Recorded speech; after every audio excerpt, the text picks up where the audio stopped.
Make a pick and roll with it. Betting weekly. Fast break. From coast to coast and way downtown. From coast to coast and way downtown. From coast to coast and way downtown.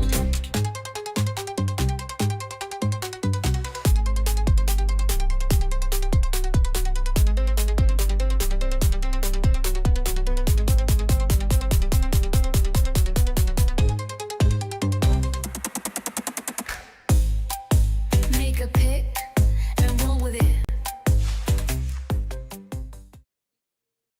Welcome into the latest edition of Betting Weekly Fast Break. I'm Doug Kezirian alongside professional handicapper Wes Reynolds. He's also our resident Indiana native and Pacers fan, one win away from joining the Oklahoma City Thunder in the NBA Finals. We're going to break down tonight's Game 5 at Madison Square Garden. Also look at the WNBA card. 2 games tonight, and I got one game that you have to bet, in my eyes, right now for tomorrow's line, and odds are certainly posted right now. But the focus, at least to start this show, Wes, is on the potential closeout game for your Indiana Pacers, as long as we don't see anything John Cougar Mellencamp might disapprove of. Yeah, he got it in a bunch this morning. But look, very excited. Obviously, a little bit nervous too. Wearing the lucky gear. We're 3-0 on the show for the Pacers, so hopeful to make it 4-0 and see if they can close it out tonight. But the knockout punch is the hardest one to land in this series, and I wouldn't expect a complete no-show from the Knicks tonight, like we saw with Minnesota last night. That's what I was going to say. The knockout punch usually is the hardest punch to land, but some would say the Minnesota Timberwolves would disagree with that, or at least the Thunder, one of those two teams, given how it all unfolded last night. So you see the point spread on the screen, 4.5, 223.5. Before we get into that, anything on the series price? Is there any value on the comeback at plus 450 with the Knicks? You said you're a little nervous. 2 of the remaining 3 games left are in New York. Not that the road teams have really struggled in this series at all, but any flyer or anything with New York, a momentum seizing opportunity tonight, given they're the favorite? I think if you're gonna if you like the Pacers side, by the way, I think there's a little bit more value on playing the -2.5 series spread. And I've actually seen some discrepancy in some of the numbers versus like playing the money line on the game. So I think that would be probably a much easier way to go if you like the Pacers. But I've actually got 2 bets on these series. If the Pacers win, I'm going to split them. Pacers will obviously win the series, but then the over 5.5 games goes kaput because it would be done in 5. So I'm not really doing anything in terms of the series price. I think the Pacers are going to win the series. I don't know if it's tonight. It may be in Game 6 on Saturday, but I believe that the Pacers have been the better team in the series, and you're already starting to see the narrative change where it's like Jalen Brunson led a mediocre team to the Eastern Conference Finals. It's like, this isn't a mediocre team. They're up over the luxury tax. They're supposed to have one of the better starting lineups in the league. So that narrative, the goalposts are kind of moving, right, Doug? Now that the Knicks are down and all the apologists in the media, I think are saying, well, the Knicks, a hell of a run to get here. And all of a sudden the narrative changes when they're down 3-1. But I think the Pacers have been the better team in the series. I think that they've dictated the pace for the most part. Game 1 obviously got chaotic, and the Pacers won in a chaotic situation there where took advantage of a couple of Knicks mistakes, and then Nesmith made about every shot down the stretch. And then in Game 3, like we talked about a couple of days ago, is death by paper cuts, right? Where the Knicks kind of gradually chipped into the lead, and you could kind of see it going a little bit south for the Pacers. It wasn't like boom, boom, boom like Game 1. It was just a gradual turn for the worse for the blue and gold. So, but other than that, I think the Pacers have clearly been the better team. They were clearly the better team in game number 4 and played their game. Tyrese Halliburton, I don't know if he's a superstar, but that was a superstar performance in game number 4 with that triple-double. I would agree. All right. So we mentioned last night in a similar situation, albeit on the road, Minnesota laid a giant egg, got blown out from the opening tip. Don't think my first quarter plus 2.5 got there. I Um, played that as well, actually. I played +3, so I got the good value, and that value meant yeah, absolutely nothing. We knew we were cooked about 3 minutes in. wide open short corner threes. McDaniels couldn't even hit anything. But okay, so tonight, just from an effort standpoint, performance standpoint, what kind of start and effort do you expect from the Knicks down 3-1 in the series? Would expect a pretty good start from this team in terms of the fact that these games have been close. Even though I'm saying that the Pacers have been the better team in the series and the result so far has bared that out, these games have not really been blowouts. We saw basically in the Western Conference Finals one good game, and that was game number 4, where the Timberwolves, Yeah. laid it all out there. It was a close game throughout. The Thunder really couldn't put them away. It was a couple possession games pretty much throughout. And that's what we've seen in this series. These games have been pretty close. So it isn't like the Pacers have just totally outclassed New York. They've just gotten the better end of the end game variance here. So I would expect that the Knicks are probably going to have a very good effort to start this game. I would agree with you. I think there's too much pride, and this series has been, to your point, a lot more competitive than the other series. But it's good to think at least through that lens because it does require a team to think they can win three straight. Now, I know they'll say all the right things, compartmentalize one game at a time. But in order to show up in this series, the T Wolves clearly the last game did not think they had any shot to win three straight. The Thunder had kind of broken them to take that 3-1 lead. Now, you mentioned you're a little nervous, could be just your fandom talking, but Pacers are up 3-1, but they are on the road.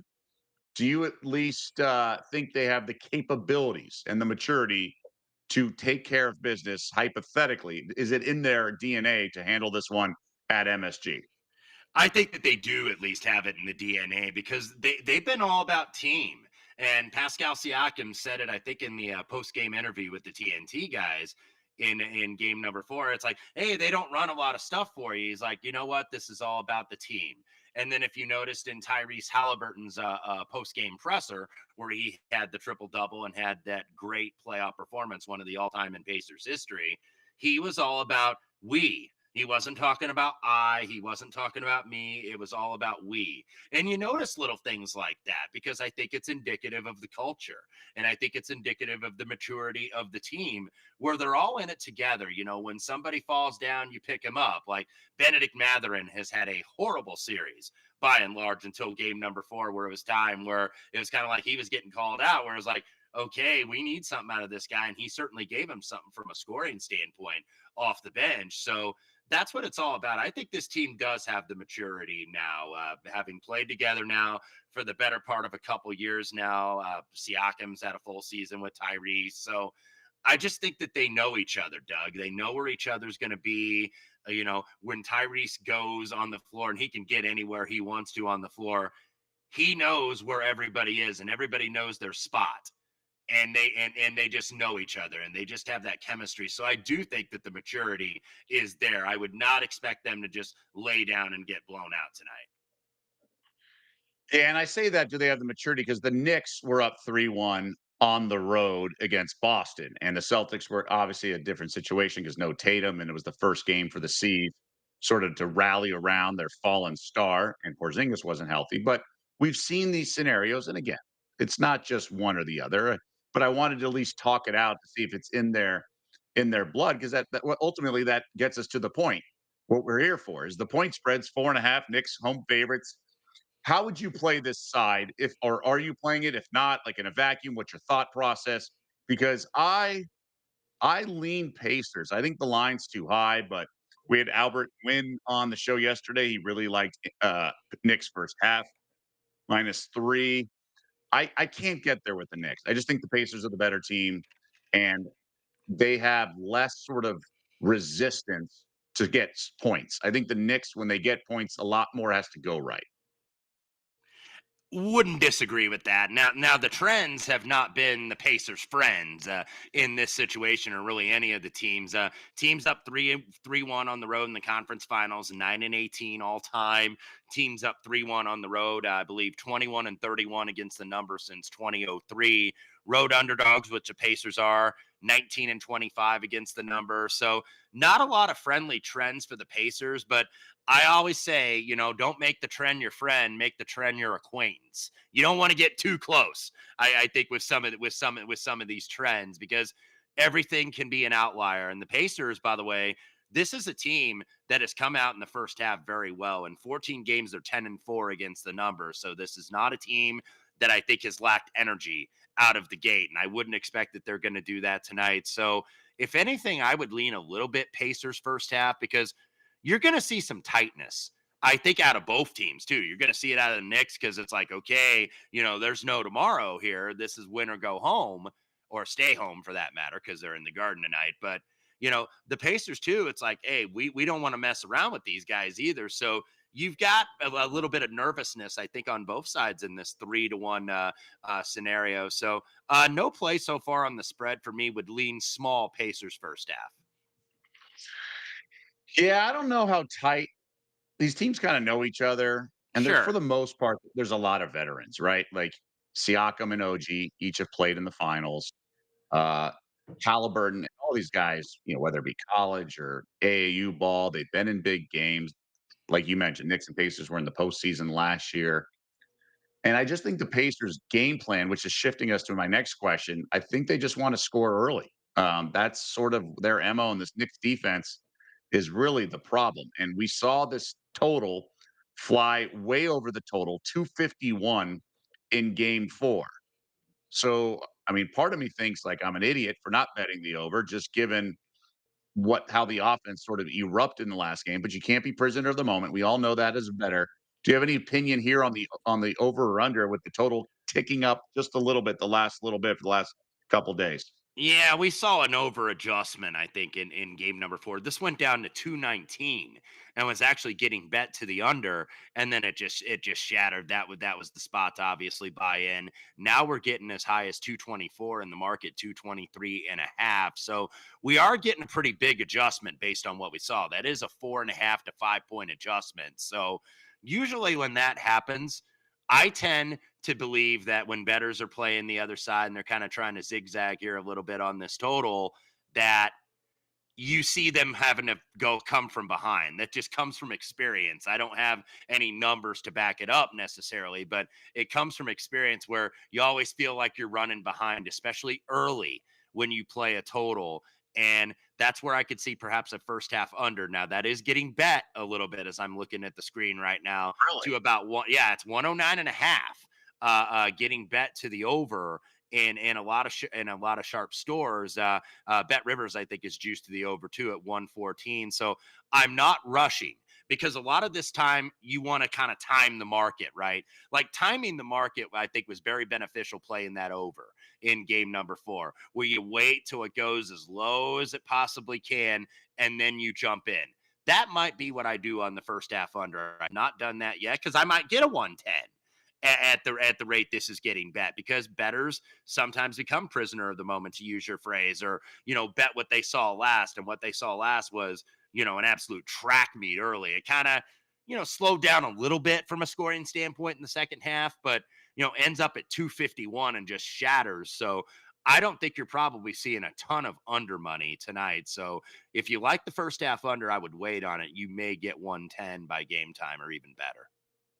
So one thing I like to say often is when, if I make a wager, or if I'm, like the Rockies or so, like what bet am I going to be less mad at myself, or feel less dumb about? There's no apprehension for an under here. I know you got to hold your nose sometimes and take some ugly situations, but given the pressure, the pace, the Pacers played with, you're not thinking like, man, I just can't get there on the under, just because of how much the Pacers want to push and how bad this New York defense has been.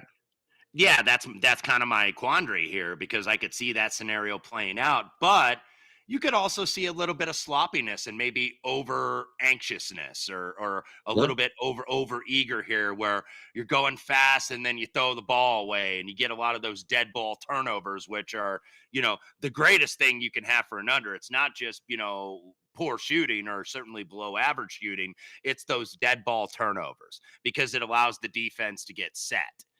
Especially on the Knicks side, if you get that for the Pacers, it allows them to get set, because that was the thing when I was watching some of the post game, and when I was watching, how quick that Tyrese Halliburton would get up the floor, where he's already passed like four Knicks, and all of a sudden you've got him outnumbered. And I think it was one where Neesmith kind of like casually just inbounded the ball. It wasn't like he was in a hurry. He just took the ball out of the basket, gave it to Tyrese. Tyrese is, on the left side, throws a nice little pass, nice completion for about 15 yards, shall we say, to Siakam. And they're already past like the Knicks. You got three or four of them in the middle at half court. And then it's a one-on-one scenario for Siakam at the other end. So it's those things that the Knicks have got to take away. They've got to take away those transition buckets. And that was what the problem was for the Pacers in game number 3. Pacers didn't get any transition in the second half. And, the Knicks were getting back. The Pacers were kind of settling for jumpers. So, both scenarios could play out, but this is where you got to go with the right number that you have in terms of a target, but you've also got to look at your gut, at your instinct. How do you think that this is going to play out? And I don't like being prisoner of the moment. I don't like betting what I see last, because I think when you do that, that's a trap that I think bettors fall Totally. into. Is like, okay, well, this happened last time, so it's going to happen this time. And you can't do that, because that long term is going to lose for you. So would lean first half under, have not bet it though yet. Okay. So I see the logic for sure. I'm just a little gun shy, but maybe it's a first half team total for the Knicks under. I could see that, um, just because the Pacers are picking up full court, and you get only one day off, so you're alternating every other day. You got travel, and this is where the Knicks' lack of depth, although they had some nice depth in Game 3, the lack of depth really crystallizes, and the wear and tear of the entire season kind of shows. So I can see maybe the Knicks, in that situation. In terms of player props, Brunson. Okay, so he had a bad game, foul trouble, everything in game 3, but that was the one that the bench actually, Tibbs went deeper into his bench and they won. But he's had 31 or more in the other 3 games. At Bet Rivers, his prop is 30.5, minus 115 either side. What are you expecting from this Pacers defense against Brunson, and a guy who has obviously won the clutch player award this regular season, had some big buckets? I thought the Knicks played pretty well in the last game, and he got there with 31. But any opinion on Brunson's points total? Yeah, the points total I think is probably about right. So I don't know if I have any interest in that. It was one I Yeah. did actually lose on, split the last game here on the program. It was one I actually did lose on because I had Brunson over 2.5 threes, and he Yep. made two pretty early in the first half. So you're like, okay, he's in his bag here a little bit. But now you're seeing him sit a little bit more in the fourth quarter, and Tibbs kind of using that lineup that spaces the floor better, especially when they have a deficit, and then bring in Brunson where he can go with that one-on-one in crunch time. Because Brunson, I thought in the second half was very much, he was not taking a lot of outside shots. It was just drive to the basket, try to get to the foul line. You saw that a lot in the third quarter, because that third quarter, it seemed like took about 3 hours because of all the fouls really on both sides. So I would lean over 2.5 threes again on Brunson. I think it's about plus money, similar price, or maybe very small minus juice. I thought I saw at Bet Rivers about $1.03 or $1.04 last I checked. So, I could see that, because I think that the Knicks, they're going to have to hit some outside shots. I don't think that they're going to be able to just rely on driving to the paint and, getting bailed out and going to the foul line, even though they have some very good foul shooters. They've got to be better, I think, at the outside shooting if they want to continue this series. So Another buy low, perhaps on Brunson. That was the first time, by the way, in game number 4 where he did not go over after he only had 1 3. I mentioned the trends throughout the playoffs going all the way back to the first round. I think there were 4 times he hit 1 3, and then he came back and went over the 3-point total the very next game. So that ended actually a couple nights ago. So Brunson for me over 2.5 would be a lean in terms of the threes, in terms of how I'm playing for him. But player props in general, and I do have one that I did bet. Player props in general, I think at this point, I think early in the series and late in the series is when they're really hard. I think the meat of the series, games 2, 3, 4, those are the best times to attack because then you get market over adjustments. And then you can buy low off bad performances. Like Ben Matherin, I think, is a perfect example in game number 4 going over his points. But now you're getting later in the series where you kind of know where you are and the numbers are where they are. So it's so hard, I think, to find an advantage as you get later in the series. Fair points. Fair points. We'll get into your prop. I first want to talk about Halliburton. He had 10 in the first half last game. Everyone's trying to use regular season numbers, and he's been an absolute beast. But man, this Knicks defense leaves a lot to be desired. And he's gone double-digit assists in 3 of the 4 games. That game 3, I almost want to throw out. You mentioned that third quarter and fourth quarter, the Pacers only scored 42 points in the second half. Just, they hit a wall, and the Knicks were in desperation mode. But it's been 11 or more assists in all 3 games, or 3 other games, I should say. I'm playing over 9.5 assists for Hallie. I don't think we're going to see a blowout like we saw last night, and where it's reduced minutes and the Thunder don't even have to play the fourth quarter. I think it's going to be, the Knicks are going to be in this game. Obviously, they're favored; they could win quite easily. I'm playing Halliburton as my only prop over 9.5 assists minus 127. What do you think about that, and what other props have caught your eye? Well, I don't want to go against that necessarily, even though I think, look, you are paying, to be fair, you are paying at the top of the market with Tyrese in terms of any of his props. And I'm seeing 9.5 juice to the over pretty much everywhere. Do I necessarily want to go against that? No. If I were to, try to get in front of this Tyrese Halliburton train, I would want more avenues to win instead of just playing assists or just playing points. So I would look at the combo. I would look at like points, rebounds, and assists under 36.5, which I believe at Bet Rivers is minus 114.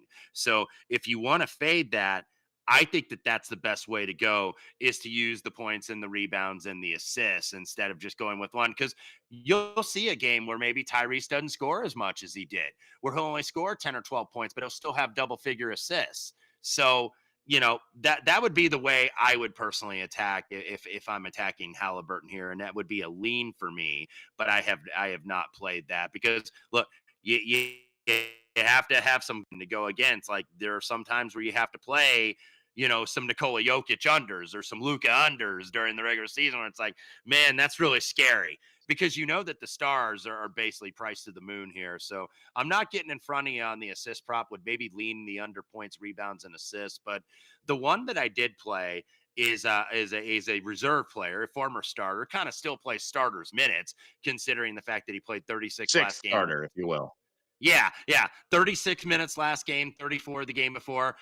Josh Hart over the Raw, and that's rebounds and assist over 13.5 minus 120.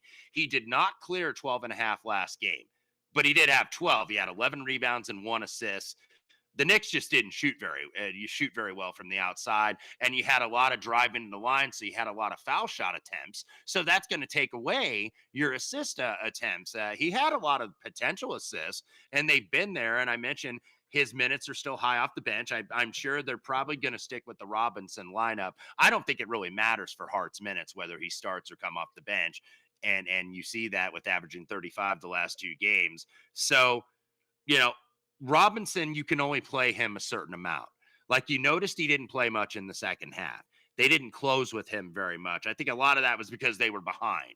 And you can't have a guy that can't score for you. They can only score on put back dunks that they're not going to run anything for.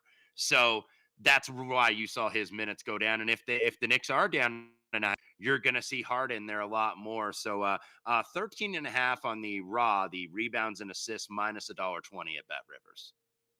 Okay, so we'll get you official for that. I'm on the Halliburton over 9.5 assists, minus 127. I'm going away from the Towns under 1.5 assists. It's plus money. I still like it. I might put it in a same game parlay because he had three, including two very late in the last game. But I think he's a 0 or 1 kind of assist kind of guy.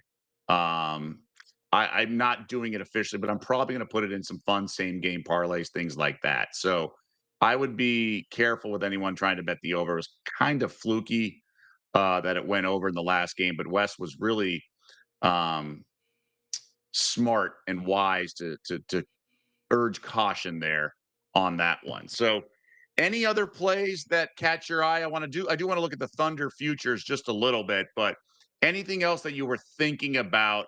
Guys that could have big games, or definitely guys that maybe not. Trends that have hit in this postseason is a guy like McConnell, rebounds plus assists. He went under last game, but obviously high energy off the bench. You know what you're going to get.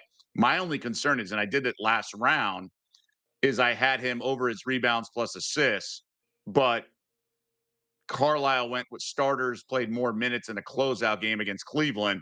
So that burned me. McConnell was like at 5 or something, and I needed over 6.5. He had 5 in the first half combined rebounds and assists and just didn't get much run in the second half. So I'm apprehensive there. I never know what I'm going to get with some of these other guys. I feel like Siakam's the biggest mixed bag there ever was, and that's okay. It's just tough to bet props. So I'm passing on some of the others, but that's at least my thought process on a lot of these. Yeah, I'll mention Siakam. It's one I didn't give out on the show, but I bet later in the day before game time. Played his under 3.5 assists and he went under, but now you're seeing the adjustment where it's 2.5 to the over. I don't like to play those. It's like, okay, once I've gotten it, I got my money out of it. I don't need to go back for seconds necessarily. So I would not be playing the 2.5 plus money for the under. So I'm going to pass on that. One that does kind of interest me as I'm kind of looking through these numbers. Uh, We've seen Miles McBride off the bench. We know he's going to get some clock and he's going to be a guy that they're going to count on to make some threes. He got bumped to 7.5 for game number 4, and he only had 3 points. The game before, he was over 6.5 and he had 9. Now you're back kind of into the middle because he started the series at 5.5 and then cleared it. And then they bumped him probably too high to 7.5 and he went to 5. And then they went back to that sweet spot in the middle at 6.5. He had 9. Now he is back at 6.5 points. I think when you look at it, and that's two threes and maybe and a foul shot, but I would lean a little bit Miles McBride over 6.5 points. I think it's minus 117 at Bet Rivers. I have not bet that yet, but those are things I've had a little bit of success with in this series and a couple other series when you see a little bit of an adjustment. And we saw that with OG Anunoby. I think on the points, he went down to 15.5 for game number 3, and then he ended up with 16.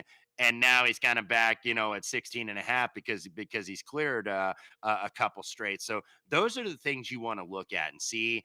Okay, does the market over adjust or are they under adjusting? I think most of the time they over adjust. So that would be one I'd be looking at as McBride over 6.5, but I have not bet that yet.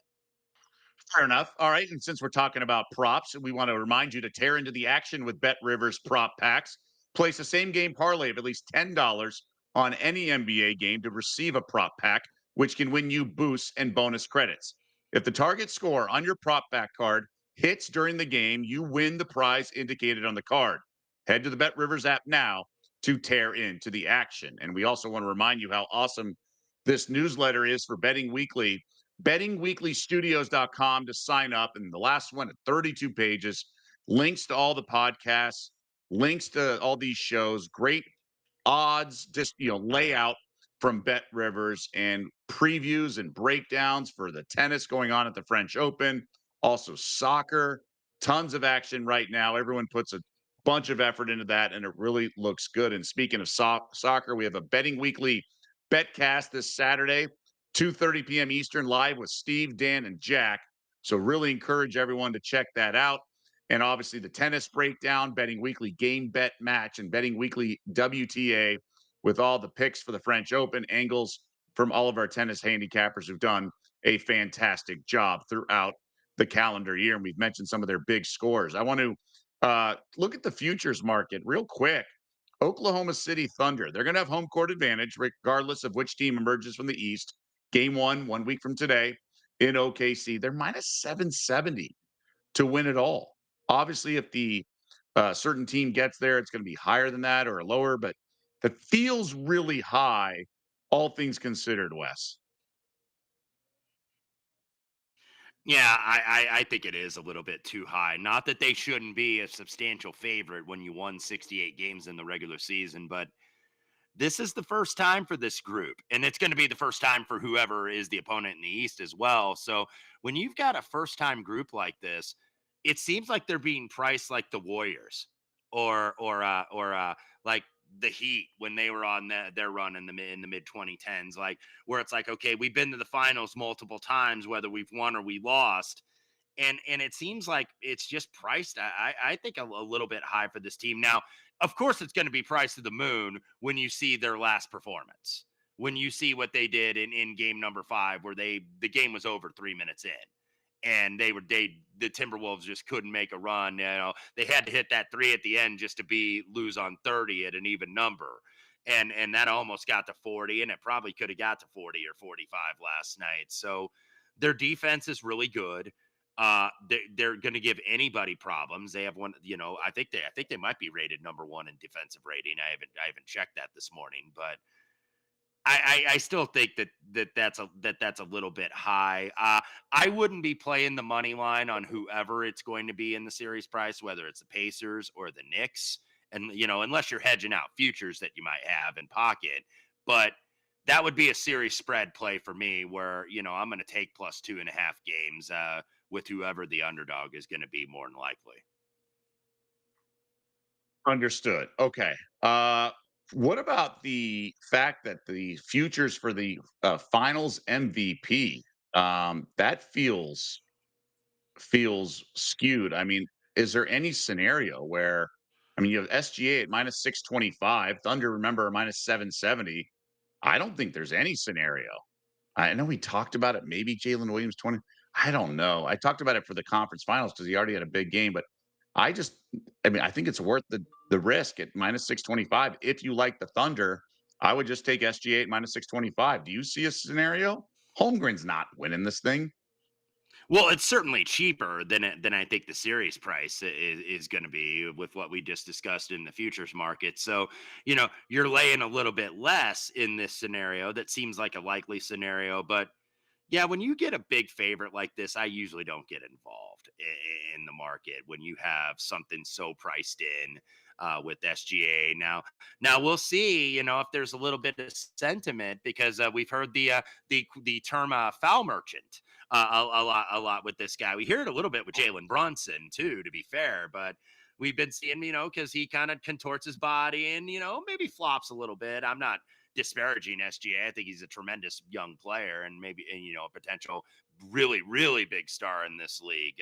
Because we've had this superstar discussion, just as a side note, is really inane and really asinine, and I get tired of it.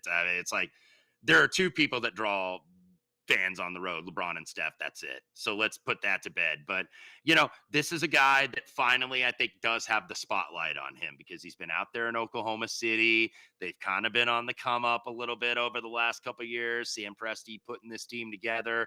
And now he's got the spotlight firmly on him, where like he's the guy in this series. But is he that much more of the guy than Tyrese Halliburton is, despite the fact Tyrese, of course, didn't win the regular season MVP like SGA did? But it's like Tyrese Halliburton's now getting pretty damn well known in a lot of different circles, and obviously playing the biggest market team in the league with the Knicks.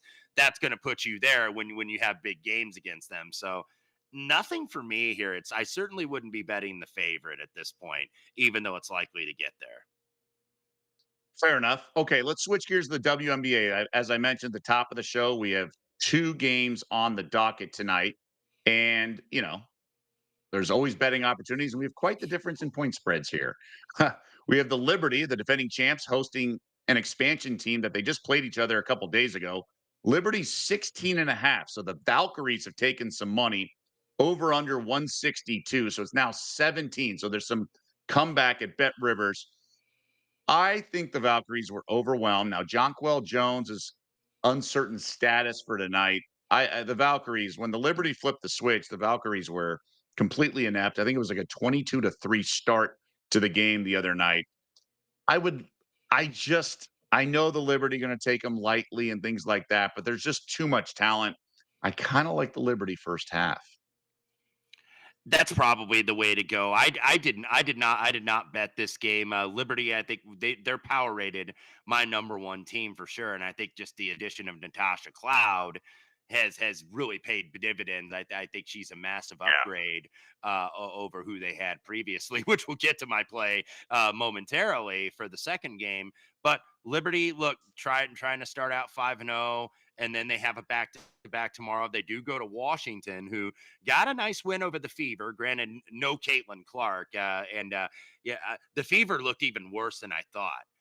Because I thought maybe for one game that they would be able to kind of rally around the family here a little bit without Caitlin Clark. They did not move the ball well at all. And credit to the Mystics, they've got a good young core there that play hard together. I think Sydney Johnson, the former Princeton coach, has been a big upgrade there. But Citrone Arafin. So anyway, that was last night. Moving to tonight. Liberty first half because they could take it easy a little bit, knowing that they've got a back to back tomorrow night in DC, and that this DC team, they're now I think a game over 500, or they're right at 500. So they've been I think a little bit better than anticipated with these young players producing right away. Okay, so nothing really for you on that game. I am officially taking the Liberty -9, -115. So I do want to be official on that game. And the other game's been super interesting. It's been one-way traffic on this steam here. Sky are now favored after being about 4-point dogs overnight. It's been steady money on the Sky, 4, 3.5, 3. And I get it. The Sky are still winless. Wings coming off their first win. They're on the road. I just can't back Chicago. I can't. I think they're completely inept. I think they stink in a lot of ways. I cannot lay anything. I would need like 6, even against the Wings, because I know the Wings defense is terrible, but I can't get involved on the Sky here, especially as a favorite. No, I can't really either, even though I do have a play on the Sky, from a particular player standpoint. And I just Okay. mentioned about the Liberty in terms of Tasha Cloud being an upgrade. Well, she was a replacement or an upgrade over Courtney Vandersloot, who, of course, was a guard for the New York Liberty on that championship team. Well, now Vandersloot is back in Chicago, where she has started previously in her WNBA career. And one of the things when we talk about Chicago being that inept, you have a new coach in Tyler Marsh, who takes over. It was Teresa Weatherspoon last year. It's now Tyler Marsh. And I don't know how he is going to be or not be. I'm not drawing conclusions necessarily in terms of his coaching ability. But I think what happens is when you have a team that's struggling and you have a new coach, who's he going to rely on? He's going to rely on veterans. Ariel Atkins finally had a big game last time out. They gave the number 3 pick in the draft up for her, and she's like only playing like 23 or 24 minutes. It's like, what the hell is that? So she was better. And that I think made Courtney Vandersloot better, because Vandersloot, by the way, in the first game against the Fever, where of course we had the little, much ado about nothing between Angel Reese and Caitlin Clark, and it was a Fever 35-point blowout. Courtney Vandersloot only had 4 in that opener. But if you look at the next 3 games against the Liberty, she was 7.5 for her point total. 14 is what she ended up with. At LA, 8.5 on her point total, 11. At Phoenix, 9.5, 15. So now you're getting a little bit of the bump. And eventually, it's going to go the opposite way, where, okay, this is too high and she's going to have an under game. I don't think it's tonight, though. 10.5 points over -125. You're getting a Dallas Wings team that's 11th to 13th in defensive rating. By the way, who is 13th is the Chicago Sky. So I think when you look at this is probably going to be a high scoring game. Certainly the market thinks so. This opened 169.5. You're now up to as high as 172.5. And you got 2 bad teams. This could be happy action fun time where they're just going to go up and down the floor. So Courtney Vandersloot, I think the Sky are going to rely on the veterans of Sky and Atkins, because Angel Reese is kind of mercurial. Now, not on the rebounding. She's always great on the rebounding, but just in terms of not being able to make layups, not being able to get to the foul line, trying to like overpower everybody. So he's got to rely on the guards here, I think, to set everything up with Atkins and Vandersloot. And I think Vandersloot goes over against this Dallas defense. They're still trying to kind of figure out their rotations down there. Also with the new coach, with a new rookie, with Paige Beckers being the primary ball handler. So they're still trying to figure it out with Enrique and DeJounte Carrington and Melissa Smith, et cetera, et cetera. So they miss a lot of defensive assignments when you're trying to figure out your pieces even early this season. So I think Vandersloot benefits from that tonight for Chicago. I can get behind that. I think you're right. I think she's going to have to initiate, and she's obviously the veteran presence, and they're going to need her to actually get points because this offense can certainly stall in certain situations. My favorite play, it's for tomorrow's card. And I'm going to go full unit on this one because I think it's an absolute banger. I think this line should be like 15.5. I'm going to lay 11 with the Indiana Fever at home against the Connecticut Sun, who, in my opinion, are in fact the worst team in the league. And a couple things with the Sun, they have two starters currently listed at questionable: Marina Mabry and Olivia Mm-hmm. Nelson Adota, and Lindsay Allen is out. So they're already thin. And Tina Charles is a 36-year-old veteran center who, on the road and against better centers, she's really struggled, like 7 of 26 kind of shooting in 2 games. And I think Leah Boston will be fine against her. And I think the Fever, even without Caitlin Clark, absolutely need this game. They just lost, as Wes mentioned, to the Mystics. This is a must-win game because they're going to have to notch a couple wins in Clark's absence, and I think they're going to be ready to rock in this game. So I think it's a horrible spot for the Sun. I think it's a great spot for the Fever. I think they'll figure it out offensively. Another day of practice. Stephanie White knows what she's doing. Sydney Colson's their starting point guard now, replacing Clark. I think it's hammer time. I think they're going to drop a hammer on the Sun here, who I think are just that bad, Wes. Yeah, I would agree with you here. I think the Fever, off and they started okay last night, but kind of a poor performance. I thought Aaliyah Boston actually did get outplayed by Shakira Austin and some of the young Mystics bigs down there. So she's going to want to rebound. Kelsey Mitchell's got to play better basketball, though, and make better decisions. And she has not shot the ball well to start the season. So maybe this is a game where she does shoot the ball well. The Fever should have enough veterans on this team with Bonner, who actually had a good game off the bench last night, and Cunningham and Lexi Hall and Mitchell, Boston, and Tosh Howard as well. They should have enough to beat, I think, some of the lower teams. I was disappointed with them last night, but I think off that disappointing performance, and I think you're going to see them try to take more outside shots as well. Even with Caitlin, they have not been taking as many outside shots. You're going to have to show that you can make those threes in these games, especially against better teams, but should be able to experiment that with the Sun tomorrow. So I would lay it before I would take it here. So I might be right along with you.